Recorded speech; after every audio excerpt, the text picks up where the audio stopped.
You're listening to Press This, a WordPress community podcast on WMR. Each week we spotlight members of the WordPress community. I'm your host, Doc Pop. I support the WordPress community through my role at WP Engine and my contributions on torquemag.io. You can subscribe to Press This on Red Circle, iTunes, Spotify, or wherever you find your favorite podcasting apps. I love Overcast. You can also download episodes directly from WMR.fm. Now, today's guest is Chris Messina, the inventor of the hashtag, as well as an early author on OAuth, which is an open standard authorization protocol, and ActivityStreams, which is the predecessor to ActivityPub, which we talk about a lot on this show. Chris, welcome to the show. Hey, thanks, man. I'm glad to be back here. Man, I am super excited to have you on for many reasons. And later on, we're going to be talking about WordPress plugins and open web formats and hashtags and things like that. But let's kick this off. I have a little bit of a trivia for you. Okay. Twitter launched in March of 2006. And a few months later, you wrote a tweet asking if anyone was working on a Twitter to WordPress bridge. And that actually is the very first mention of WordPress on Twitter. Big round of applause for you at the time. Thank you. and I guess that's a way I'd like to kick this off. What is your history with WordPress? Wow, yeah, I appreciate you starting there in a way, because my history with WordPress does go way back. You know, I was an early user of WordPress, but one of the things that I think is more meaningful to me is that when I first arrived in San Francisco in the Bay Area way back in 2004, some of the first people that I met included Matt Mullenweg. And so Matt was one of the first people that I met. I knew what he was working on. I believe he might have been working at CNET at the time. And he and I and several other early web folks would get together and just talk about the future, talk about building the open web platform, talk about building social applications. And it was through those connections that we organized something called Barcamp, which, of course, if you've been to a WordCamp, you have been to one of the descendants of that model. And so Barcamp first came out in 2005 as an event that was organized and put on by the participants, by the people who showed up. And it sort of spawned a global movement that kind of gave rise to in-person interactions with people who you otherwise might have only known through the internet. I guess my early experience and exposure to WordPress was that it was this amazing and relatively accessible platform for, of course, publishing whatever you wanted to on the internet without any gatekeepers or without having to get permission from anyone. And of course, it was extensible through plugins, and it was also open source. So it had a number of these elements that made for, I guess, a generative type of software that allowed newcomers to expand it into, you know, what it ultimately has become today. Back then, 2004 to 2007 in particular, it felt like the web was very unsiloed or becoming unsiloed. It felt like it kind of went from being one place you went to spreading out to a whole bunch of sites that you could visit, and then new social networks were popping up, and everything felt really kind of distributed, and WordPress was part of that. Twitter obviously was part of that, Web 2.0. And then it felt like those silos kind of appeared again, and it felt like all of a sudden we were being funneled back into the same kind of four platforms, and it feels like that's changing again. Are we going back to like a decentralized web? Is WordPress maybe going to be part of that web, or is it maybe going to be a whole different way the web works? You know, there's so much history that I could share, but I don't want to bore you or the listeners. I think the way that I would look at it is there was definitely a period of exploration, experimentation, trying new things. There was an assumption that building software that could be social and that had the presence of people, and not only that, but people with faces, was this kind of crazy innovation from a behavioral and societal perspective. You know, prior to 2006 and 2007, the internet was still something that was kind of awkward and hard to use. People were afraid. I was afraid to put my real name out there. I mean, it took me years. I mean, I started out on the internet as Factory Joe, and that was my WordPress blog, because I wanted to have a separation between my internet identity and my real world identity. And over time, there were moments where that internet identity became more well-known than my real name and my real self. And that, I think, was the moment where it started to be clear that the internet and the web was going to be something that was going to become commonplace, as opposed to something that was somewhat esoteric or, you know, only for nerds.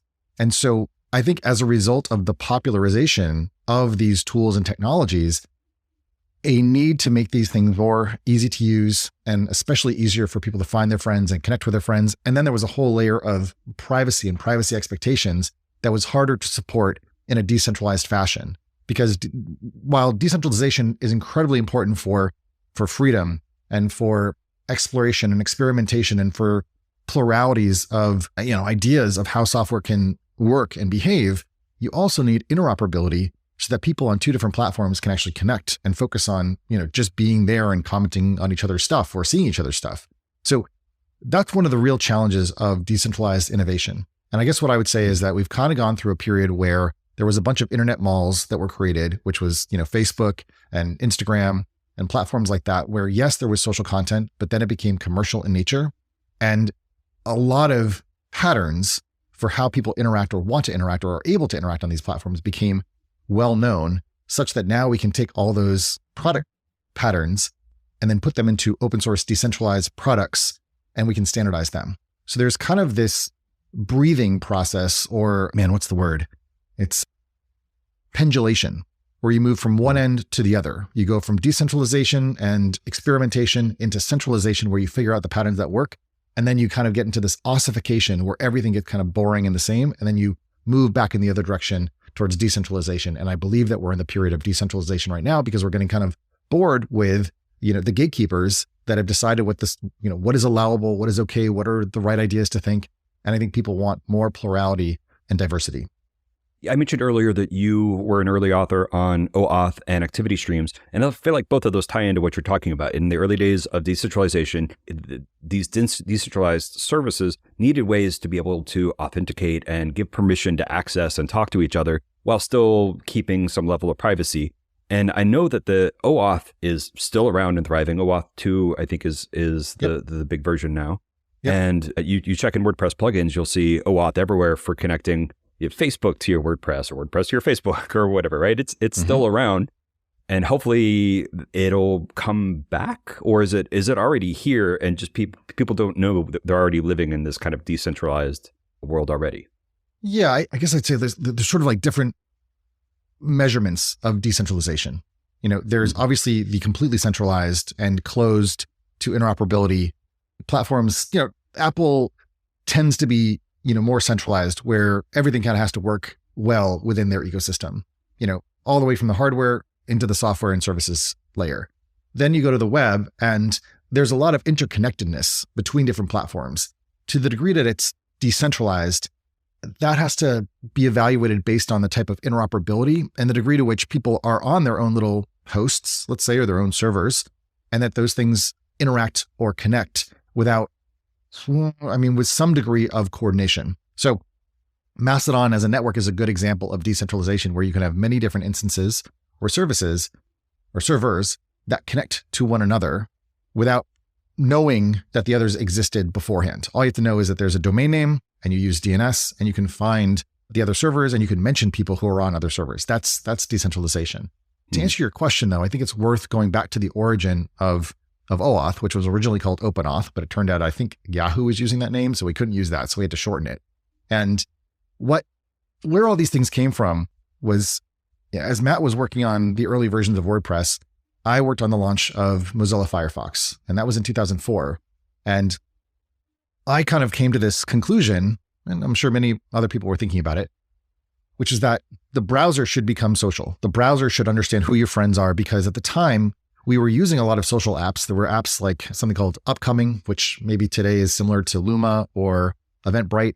We were using Flickr, of course, which is the predecessor to Instagram. We had a number of these apps that kept asking us who our friends were every time we'd sign up and create a new account. And I was like, well, the browser is the place that we were using to access all of these different services. And so let's put it all into the browser as the user's agent. And so that led us to realize that we needed to have a number of new technologies to enable that to happen. And one of those technologies was OpenID. And so that would be your identity. Essentially, you needed some way to identify a person. And the thought was, let's build that as a URL, and that could be your WordPress blog.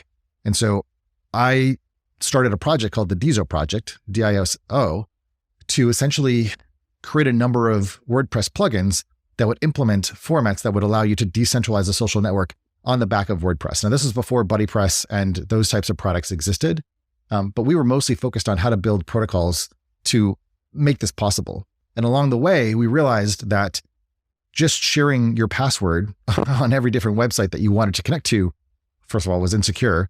And secondly, just created this maybe false sense of safety. And we needed to solve for that. And that's where OAuth came from. OAuth was a way for basically you to generate a kind of on-the-fly password that could be used for a single application or website, and that would also rotate itself over time. And so that's basically how that came together. And in the beginning, it was just for a bunch of small startups and founders. And then eventually we were able to get people like Google and others to adopt it. That's a good spot for us to take a short commercial break. When we come back, we'll pick up our conversation with Chris Messina. Stay tuned for more. Time to plug into a commercial break. Stay tuned for more Press This in just a moment. Welcome back to Press This, the WordPress community podcast. I'm your host, Doc Pop. Today I'm talking to Chris Messina, the inventor of the hashtag. We haven't even talked about the hashtag yet, and I hope it's a short show, right? Like we have so much to talk about. There's so many exciting things to talk about, like right now, as federation is catching on the web, hopefully, and as the web is becoming maybe swinging back, as you say, in the pendulum back towards decentralization. And you mentioned DeSo before our break. That's the distributed social networking app that you were working on. And I wanted to say that Matthias Fieferle, the creator of the ActivityPub plugin for WordPress, yes, he heard you were coming on the show and he wanted me to, I guess, thank you for your work on DeSo. He says that the DeSo project was a huge inspiration for him and motivated him to work on the IndieWeb/Fediverse plugins on WordPress, which I use and love. So shout out to that. It was also, I know, a huge growth for the IndieWeb community. Is there anything you want to say about the state of DeSo now?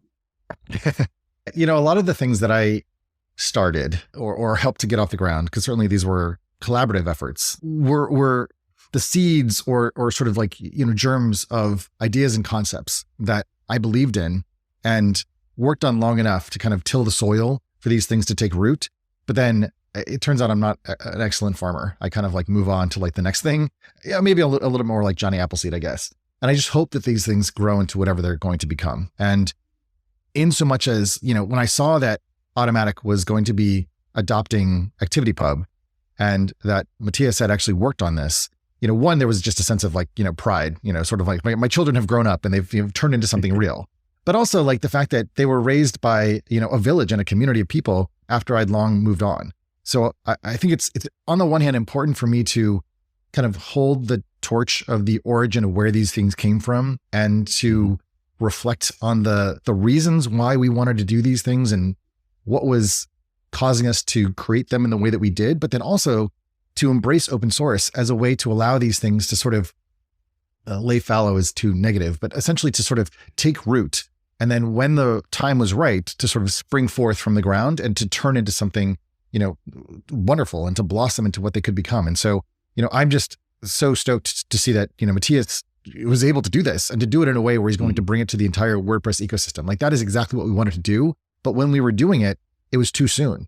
People didn't understand why this type of decentralization was necessary or important. And now we have a lot of examples that I think lead people to understand why, one, I don't like the idea of like owning your audience, but having a more durable connection and relationship to people over time through software that you have control over is important. And that these underlying protocols and technologies that we came up with were all about enfranchising people to have those relationships in a long-term meaningful way. Switching gears a little bit, we're talking about owning your audience and maybe how audiences find you. And they might find you, like you might have a newsletter that you maintain and you send links out to sites, or you might use social media and send links out to sites. That seems to be driving less and less traffic these days. But the number one way to discover a new site or, to surf the web still is Google. That's clearly not going to change anytime soon.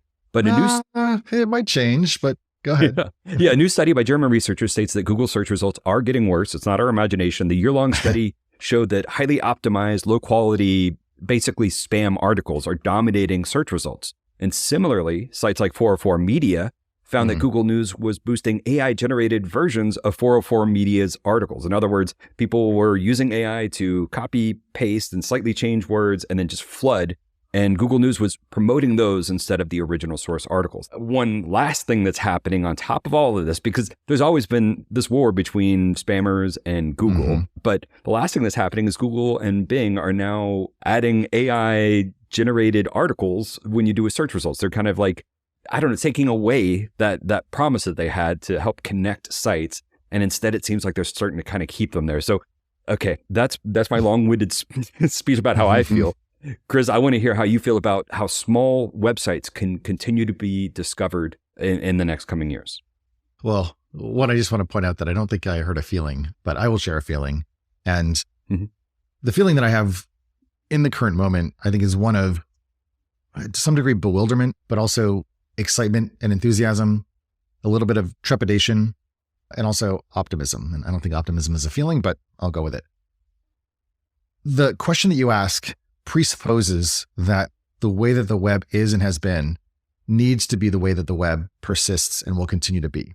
And this arms race that you mentioned presumes that this battle over attention and access to audiences is somehow the purpose of the internet and the web. And I hate to tell you, but it's not. It's really about creating connections between different people with different perspectives and experiences, or products and resources. And we've been spending the last 15 to 20 years largely creating a lot of text-based content. One, because of digital storage and the efficiency of that model. We are coming up to a point, we use the singularity, I think, to describe where, humans and computers kind of, become one, or sort of there's an overlap where computers overtake human intellect. And I think it's important to recognize that, I guess I would say, like the flora and fauna, or like the microbiome of these small websites can and will persist, but the way in which they pursue success probably is going to need to change and be different than it has been in the past. And I'll just say, like, if you look at, there's a new search engine called Perplexity, which aspires to be an answer engine. And Google, for a very long time, I worked at Google for 3.5 years, also wanted to be an answer engine. They wanted to, index all the world's information and make it useful and available and accessible. And in a similar way, that doesn't mean that getting you to some other website through the internet is the most efficient way to make that information useful or accessible. So where we're going in the future will be that you will have a number of different agents and bots and services that you conversationally interact with. Just like you text a friend a photo, you're like, what is this? A computer is going to be able to look at the things that you send it and respond with a relatively detailed set of information without you having to go to secondary or tertiary sources unless you want to. From a capitalist perspective, we've made it very, very efficient to create low quality information calories. And we're pumping out all sorts of, junk food through the social media networks because they're very cheap, essentially, to spread information through. And it's starting to cause a kind of like information obesity, where we need to fight back with better quality information and better quality relationships. Now, what does that mean for small producers of, let's say, artisanal content? Well, in a way, it means it's a golden opportunity for you, especially if you have a relationship with your audience, and especially if you're developing that relationship over time. It's funny. A couple of years ago, I think back in 2016, I coined this term conversational commerce to explain how we're entering into a world where the ways in which we have conversations with computers, literally as a conversation, creates a bidirectional channel where we can kind of get to shared understanding by going back and forth to arrive at some greater sense of clarity or knowledge about the other person or the other entity. And that commerce in the future would be less about going to, Amazon and putting in some generic phrase or product name, and then seeing a list of all these different products that are basically ads trying to bid for your attention to get them to get you to buy them. But instead, you kind of talk about what your need is. And through that, you could reason with a computer, and it would sort of point you to a number of solutions that might be better for you. In a similar way, I think people that are writing better content have expertise that hopefully they can then offer through, I guess, higher value transactions, or I don't want to say courses, but like where going deeper is going to be a place where humans are able to provide a lot more value than just sort of like creating thousands of pages on a website for audiences that are completely unknown. So maybe this is not a great answer for, your audience, but I have a very hard time imagining that just creating content farms is going to be a long-term sustainable business relative to creating high quality differentiated content that you just can't get anywhere else. I think that's another good spot for us to take a short break. And when we come back, we're going to wrap up our conversation with Chris Messina. I have one more bit of #WordPress trivia for you, so stay tuned after the short break. Time to plug into a commercial break. Stay tuned for more Press This in just a moment. Welcome back to Press This. We are wrapping up our conversation with Chris Messina, and I've already mentioned, Chris, your hashtag credentials as the inventor of the hashtag, and you were the first person to mention WordPress on Twitter. I have one more fun bit of trivia for you right now. Did you know that if you go into WordPress, just a vanilla version of WordPress right now, and in a post or page, if you type $sign and then text, it will automatically create a hyperlink, functionally a hashtag that searches your site for other hashtags. So like if I typed on my blog post, hey, today I have hashtag Chris Messina on the show today, what questions do you have? And if you publish that and click on that, it's now a clickable link. Did you know that exists? I was not aware of that. So thank you for letting me know. I mean, it's kind of everywhere now. And this actually does bring me a little bit back to this idea of discoverability and connectivity. We've talked about ActivityStreams, which you worked on, and it was the predecessor to ActivityPub. I'm wondering if maybe the way that this works, web links I don't know why they get a bad reputation, but people always say web links and then they laugh. And I'm wondering if we're going back to this era where maybe using this functionality, right? This hashtag functionality or any sort of tags, maybe my site, my WordPress site could federate with other sites, right? Maybe I'm just sounding like I'm trying to sound smart or something here, but like maybe I could choose to federate with other sites. And when you click on a tag on my site about cooking or about Chris Messina or about whatever, it could actually show you basically a WebRing search result. Do you think this is something that's useful and that might help keep sites connected, or is this the wrong direction to be thinking right now? No, I think that's a great idea. And let me explain why. The purpose of the hashtag, when I proposed it all the way back in 2007, again, Twitter came out in 2006, the iPhone came out in January of 2007, and having gone to South by Southwest in March of 2007, where some people had iPhones, but most people did not, we were using Twitter as a real-time network for finding out what was going on and where to go to find other people and to meet up with them. And there was a backlash from people who were not at South by Southwest, basically saying, we're getting all these spam text messages, because Twitter was a text message service back then, sent to our phones at all hours of night while you guys are out getting wasted in Austin. How do we filter out all of your stupid tweets? There were a number of different solutions that could have worked. One of them that I was trying to propose was, well, I wasn't proposing this, but there was a suggestion that maybe Twitter should have groups, kind of like news groups. And so you'd create a group and then you could choose who's in the group and who's not in the group. And, it would work kind of like Flickr groups. And as a text messaging based service, I was like, that's not going to work. Like I have to be at a bar drunk and know how to use whatever the group functionality is here. And so it just occurred to me that we could use IRC style prefix, like hashtag prefix and then word, and that could create what I call the tag channel. And so that's kind of where the original idea came from. Like it was certainly inspired by IRC, but it was built for mobile social networking. And so the first real use case was actually for the Barcamp community, which I mentioned before. And that was for us to find each other. And so that was an early, small, relative, distributed or decentralized ecosystem of events that were happening all over the world, with maybe thousands of people, not hundreds of thousands or millions of people. So to your point, I do think that there's an opportunity in the future where there are a number of ActivityPub compliant servers, some WordPress, some Mastodon, maybe even Threads, that are emitting activities. And in those activities, you can use hashtags as a way of coordinating activity between these decentralized actors. I've been having this argument largely with Meta about Threads' lack of use of hashtags. In fact, they resist them, although they use the hashtag symbol to create these tags, and they call them topic tags. I call them Franken tags. It's fine. So just in the way that you can create a tag in a post like you can in WordPress, you can create a tag on Threads. However, Threads will remove the # prefix. And so it's very hard for downstream apps, let's say apps that are federated, to know that someone actually added something that has a tag as opposed to just a normal word. So in the case of Barcamp, like the prefix of the # is actually important. It's a signifier to everyone else who's on your federated network to use the same symbol to talk about the same type of event. So the point is, you can come up with whatever arbitrary tags you want to use. And then if you use hashtags, that actually creates more freedom and more ability to decentralize and still have coherent conversations. So that's why what you're saying is exactly the point of hashtags and why I've been fighting for them for most of my career, because people misunderstand the coordinating value of the tags. Like all the complaints about hashtags are reasonably valid from a purely aesthetic perspective. People say they're too ugly, or like people use too many of them, they abuse them, or they use irrelevant ones. Those things are all true, but that has to do with the behavior, not the technology. So when we think about this applied to, I prefer the social web over Fediverse, but if you talk about the Fediverse, hashtags are an intrinsically useful way to allow people to run to the edges of the internet and to build up their own little outposts and yet stay connected through these type of carrier pigeon messages that cross-pollinate across the entire network. And I think hashtags is a way to sew all those things up. Just like when you mention someone, you have an identity for a person that lives at a domain. A hashtag actually is a global identifier that works across the entire social web. That's well put. And I actually even realized, as I was describing that too, I was still thinking pretty old school, pretty myopic.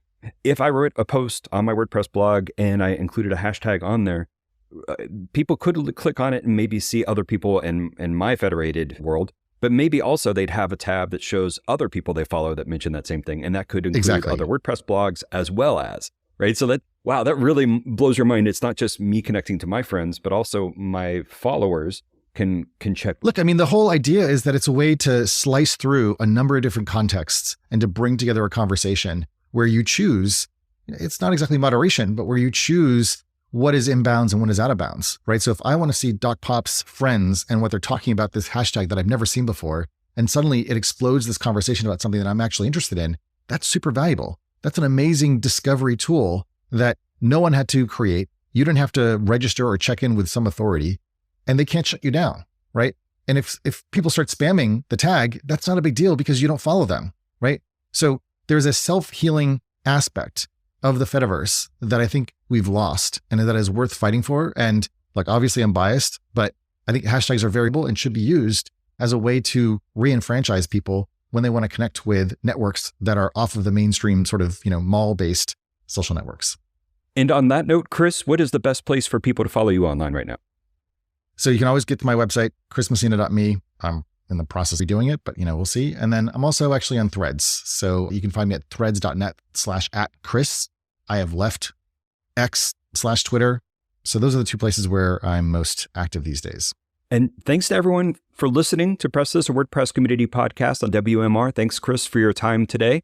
If you want to learn more, you can follow torquemag.io on RSS. You don't have to go to a social network. Subscribe to torquemag.io or just visit it as frequently as you want. You can find transcribed versions of these podcasts plus more WordPress news and tutorials. You can also subscribe to this podcast on Red Circle, iTunes, Spotify, or directly from WMR.fm. I'm your host, Dr. Popular. I support the WordPress community through my role at WP Engine, and I spotlight members of that community each and every week on Press This.